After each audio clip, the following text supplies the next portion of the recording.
It is also shown from the foregoing that God is not a body.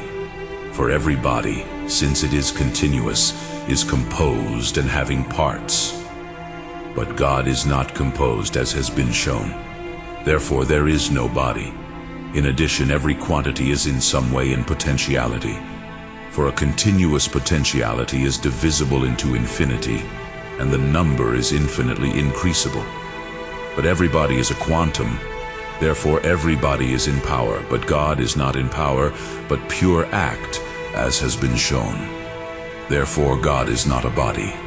Still, if God is a body, it must be some natural body, for a mathematical body is not self-existent, as the philosopher proves by the fact that dimensions are accidents. But it is not a natural body, since it is immovable, as has been shown, but every natural body is mobile.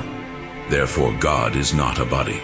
Further, every body is finite, which is proved both of a circular body and of a straight body in one heaven and the world.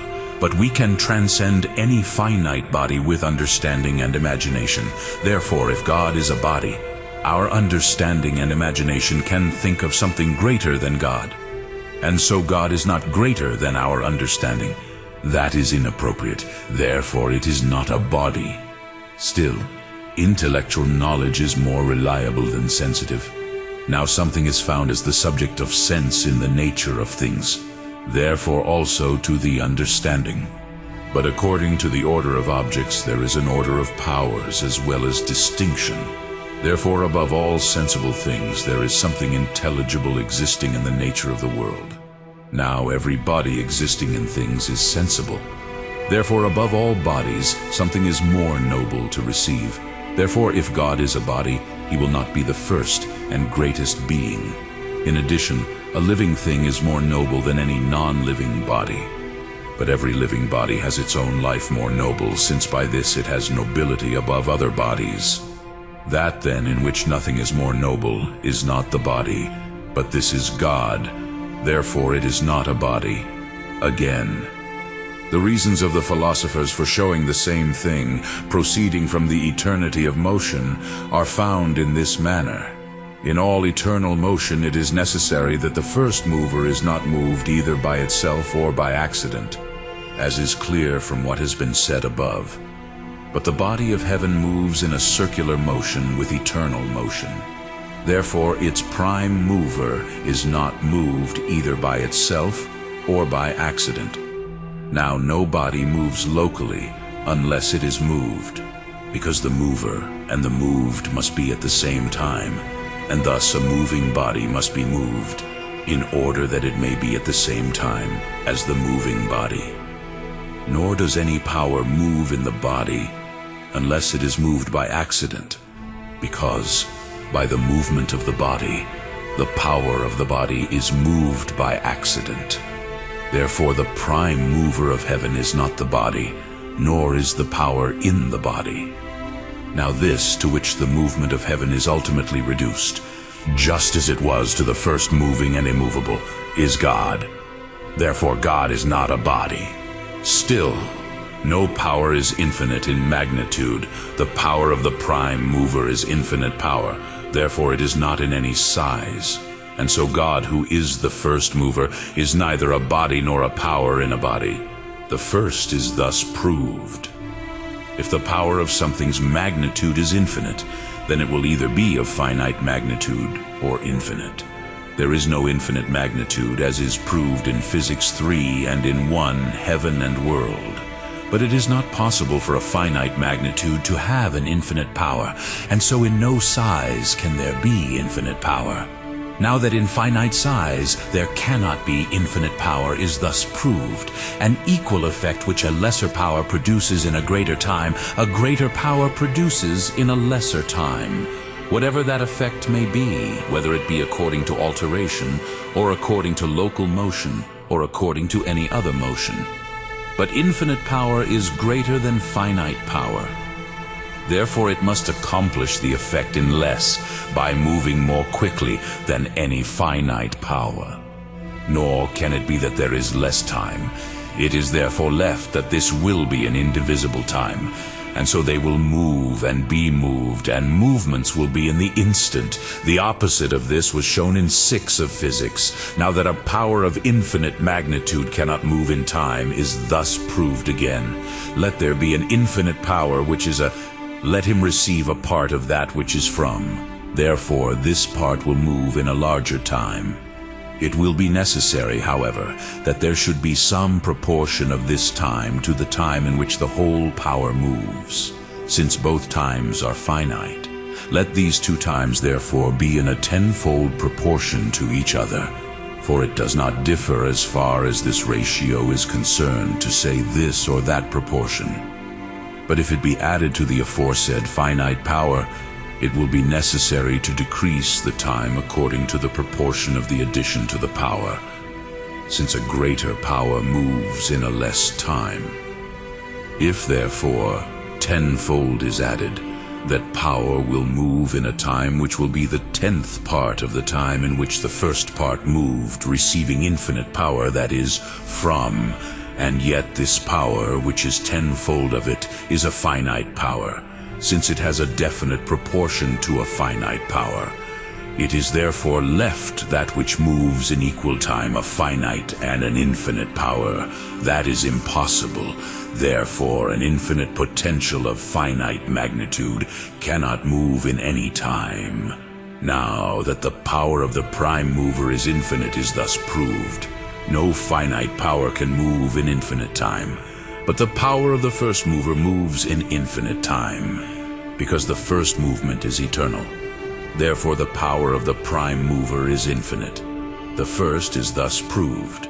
If any finite power moves a body in an infinite time, a part of that body having a part of the power will move in a shorter time, because the greater the power of something, the greater the time it will be able to continue in motion.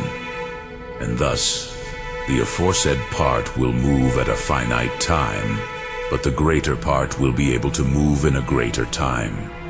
And so always, according as it is added to the power of the motor, it will be added to the time in the same proportion. But the addition made several times will reach the amount of the whole, or even exceed it. Therefore the addition of a part of the time will reach the amount of time in which the whole moves, and the time in which he moved the whole was said to be infinite. Therefore finite time will measure infinite time. That is impossible. But against this process there are several objections. One of these is that it can be assumed that the body which causes the first movement is not divisible, as is clear from the celestial body. The aforesaid proof proceeds from its division. But to this it must be said that a conditional can be true, the antecedent of which is impossible. And if there is anything that destroys the truth of such a conditional, it is impossible. Just as if someone were to destroy the truth of this conditional, if a man flies, has wings, it would be impossible. And according to this method, the process of the aforesaid proof is to be understood. Because this condition is true, if the heavenly body is divided, a part of it will be of less power than the whole. But the conditional truth of this is removed if it is assumed that the first moving body is, because of the impossibilities that follow. Hence it is evident that this is impossible, and the same can be answered if an objection is made concerning the increase of finite powers. Because it is not possible to accept the powers in the real world according to all the proportion that it has from time to time. It is nevertheless a conditional truth. The second objection is that even if the body is divided, there may be some virtue of some body which is not divided by the divided body, just as the rational soul is not divided by the divided body.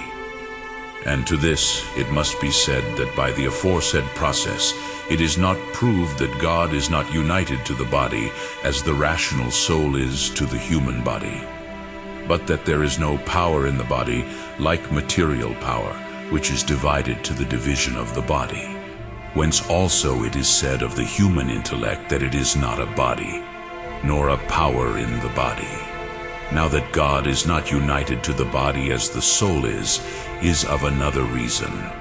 The third objection is that if the power of any body is finite, as is shown in the aforesaid process, but through a finite power nothing can last for an infinite time, it follows that no body can last for an infinite time, and so the heavenly body will necessarily be corrupted. To this some reply that the heavenly body can fail according to its own power, but it acquires the perpetuity of its duration from another which is of infinite power. And this solution seems to be attested by Plato, who, speaking of the heavenly bodies, introduces God in this way. Your nature is indissoluble, but my will is indissoluble, because my will is greater than your connection. But the commentator disproves this solution in Metaphysics 11. For it is impossible, according to him, that that which is not possible from itself should acquire the perpetuity of being from another. For it would follow that the corruptible is changed into incorruption, which is impossible according to him. And therefore he himself answers in this manner, that in the celestial body all the power that exists is finite.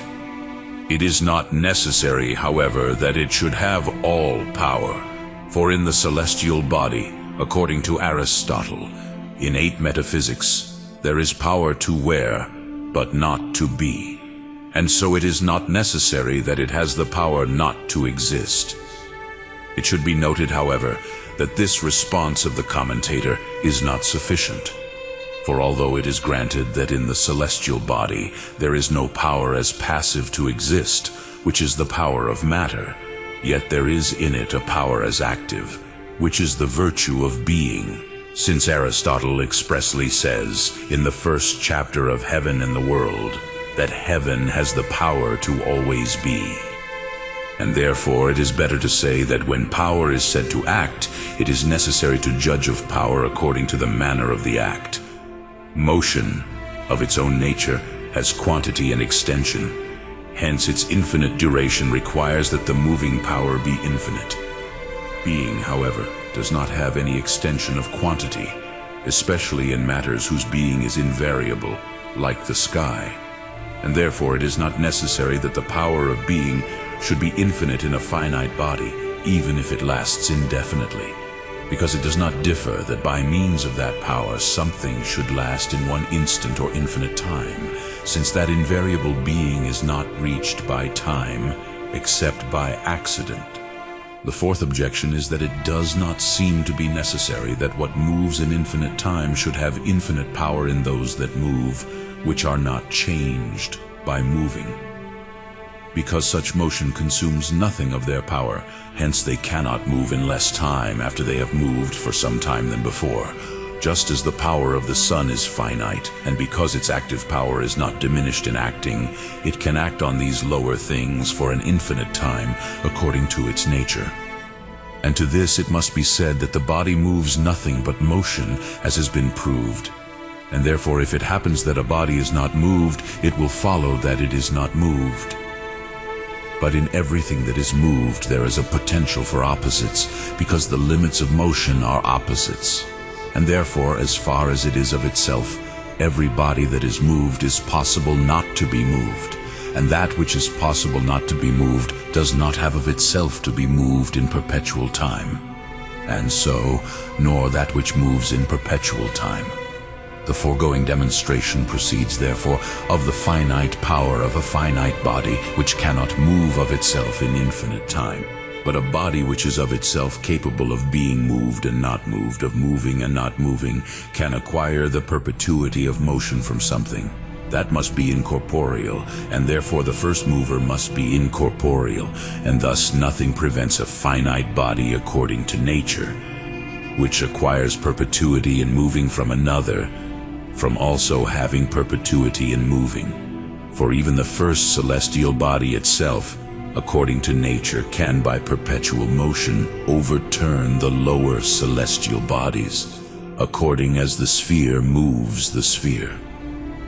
Nor is it inconvenient, according to the commentator, that that which is of itself capable of being moved and not moved acquires perpetuity of motion from another, just as it was supposed to be impossible of perpetuity of being. For motion is a kind of outflow from the mover in the mobile, and therefore a mobile can acquire from another a continuity of motion, which it does not have of itself. Now being is something fixed and quiescent in a being, and because of itself it is in the power of non-being. It cannot, as he says, acquire the perpetuity of being from another, according to the way of nature. The fifth objection is that by the aforesaid process, there does not appear to be a greater reason why power is not infinite in magnitude than outside of magnitude. For in both cases what moves will follow, not in time. And to this it must be said that the finite and the infinite in size, time, and motion are found according to one reason, as is proved in Phys. But in those things which lack greatness, there is no finite and infinite except equivocally. Hence the aforesaid mode of demonstration has no place in such powers. But it is answered differently and better, that the heaven has two motors, one near, which is of finite power, and from this it has that its motion is of finite velocity, and another remote, which is of infinite power, from which it has that its motion can be of infinite duration, and thus it is clear that an infinite power, which is not in magnitude, can move a body not immediately in time, but the power which is in magnitude must move immediately, since it moves no body, but motion. Hence, if he moved, it would follow that he moved in no time. It may still be better said that the power which is not in magnitude is the understanding, and it moves by the will. Hence he moves according to the necessity of the mover, and not according to the proportion of his power. But the power which is in greatness cannot move except by the necessity of nature, for it has been proved that the intellect is not a bodily power, and thus it moves of necessity according to the proportion of its quantity, whence it follows, if it moves, that it moves in an instant. According to this, therefore, the aforesaid objections being removed, Aristotle's demonstration proceeds. Further, no movement which is from a corporeal mover can be continuous and regular, because a corporeal mover moves in local motion by attracting or repelling. Now, that which is attracted or repelled is not in the same disposition to the mover from the beginning of the movement to the end, since sometimes it is closer, sometimes more distant. And thus no body can move continuously and regularly. But the first motion is continuous and regular, as proved in Physics 8. Therefore the first mover is not the body. Again, no movement which has an end which proceeds from potential into act can be perpetual, for when it has arrived at act, the movement ceases. If therefore the first movement is perpetual, it must be to an end which is always and in every way in the act. But such is not any body, nor any power in a body, since all things of this kind are movable by themselves or by accident. Therefore the end of the first movement is not the body nor the power in the body, but the end of the first movement is the first mover, which moves as desired. But this is God. Therefore God is neither a body nor a power in a body. But although it is false, according to our faith, that the movement of heaven is perpetual, as will be seen below, yet it is true that that movement will not fail either because of the impotence of the mover, or because of the corruption of the moving substance, since it does not appear that the movement of the heavens slows down through the length of time. Hence, the aforesaid demonstrations do not lose their effectiveness, but the divine authority accords with this demonstrated truth, for it is said that John 4:24, God is a spirit, and those who worship him must worship in spirit and in truth. It is also said in 1 Timothy 1:17, to the King of the ages, the immortal, the invisible, the only God. And Romans 1:20, the invisible things of God are seen through the things that have been understood. For those things which are not seen by sight, but by the understanding, are incorporeal. By this means the error of the first natural philosophers is destroyed, who posited only material causes, such as fire or water or something like that. And thus they called the first principles of things bodies, and the same they called gods.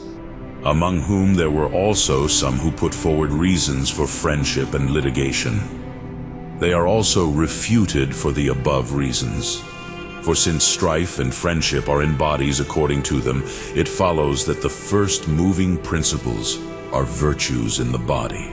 They also held that God was composed of 4 elements and friendship, by which it is given to be understood that they held that God is a heavenly body. Among the ancients, however, Anaxagoras alone approached the truth, positing that intellect moves all things.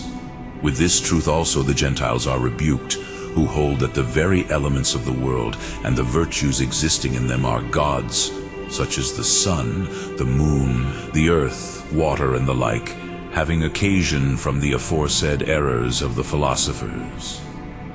By the aforesaid reasons, the delusions of the simple Jews, the Tertullians, the Vedians, or the anthropomorphite heretics, who represented God with bodily features, are excluded, as well as the Manichaeans, who esteemed God a certain infinite substance of light, extending over infinite space. The occasion of all these errors was that those who thought about the divine were led to an imagination, by which nothing can be understood but the similitude of the body, and therefore it is necessary to leave it in incorporeal meditation.